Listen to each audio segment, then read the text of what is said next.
ni swala la uzio ambao unazunguka ile shule ya awali, lakini ikipendeza, kwa sababu kama tunaona wanyama, tunaombea hata hii shule hapa, basi inawezekana na kule, kama nguvu ikiwezekana, basi zile shule ziwe ndani ya uzio, kuzuia ile riski ya wanyama kwa watoto.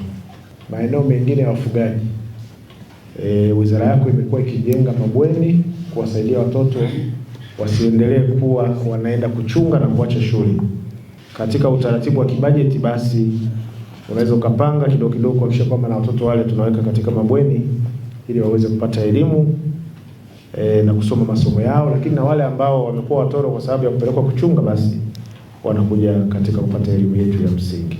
Hii shule ni shule ambayo ni kubwa, inakuwa na penye tujenge bweni, lakini pamoja na ukuta kwenye eneo hili, sababu si salama sana kama wanyama unaona wameingia. Mheshimiwa mbunge mwenzetu amewafananisha na ng'ombe, lakini wale ni wanyama. Sasa hofu yetu kesho na kesho kutwa, leo wameingia wale, kesho kutwa wanaweza wakaingia wengine. Tuombe eneo hili pia na yenyewe, Mheshimiwa Waziri, mimi najua uwezo wako. Kesho na kesho kutwa tutakutana na mtaanza kupitia mafungu ya mikoa. Kwa hiyo niombe sana jicho lako Mheshimiwa Makamu Mwenyekiti, fungu la mkoa wa Arusha litakapokuja na mkuu wa mkoa wake na rasi wake, basi tuhakikishe tunaona swala hili la bweni, ukuta pamoja na bwalo la chakula. Kwa hiyo Mheshimiwa Makamu Mwenyekiti, utatusaidia sana kumshika ndugu yangu Daktari Toba ahakikishe kwamba na hii nayo inaingia humo. Unapozungumza ukanda huo wa Masaini, kwa maana Rongido, Ngorongoro na Monduli, mila desturi zinafanana na mazingira yote ni ya wanyamapori kote, na ndio ushoroba. Kwa hiyo tunapozungumza haya yote haya tunakata ya krosi maeneo yote. Kwa mkiona kwenye kamati nimeomba hata ombi maalum kwenye mkoa wetu kwa maana ya ujenzi wa haya mabweni pamoja na uzio, iwe ni rahisi sana kunisaidia kwa maana ya kuokoa mkoa wa Arusha. Hapo ng'ambo ndio maarufu kwa maana ya simba wanaoruka kwenye miti. Manyara iko hapo hifadhi. Kwa maana haya mazingira wanaona watoto haya ni hatarishi ya wanyama wakali.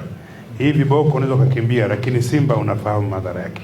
Kwa hiyo tunapozungumza habari ya kuwa na mabweni na uzio, sio tu kwa sababu ya wanyama, hata kusaidia hawa watoto wasiweze kuolewa kabla ya umri unaopaswa. Kwa upande wa eneo la paki, eneo kubwa limechukuliwa na ziwa eneo la paki, wanyama sasa wanasogea, wanatafuta maeneo ya malisho, wale wapi? Inabidi waje eneo ile ambalo la wazi la shule ya sekondari. Na amini ukikaa mpaka saa moja hapa, inawezekana tu kuna watu wamesukuma, lakini ukija wakati mwingine utafikiri ni ng'ombe wamejaa hapa. Kila mali, punda, nyumbu wamejaa kote huko. Kwa hiyo ni hatari. Lakini swala la shule ya msingi Lowassa kupata bweni ni muhimu sana kwa mustakabali mzima wa hiyo shule, lakini pia kwa elimu, kwa idara ya elimu katika halmashauri yetu ya wilaya Monduli. Meelekeza na tunashukuru sana hilo.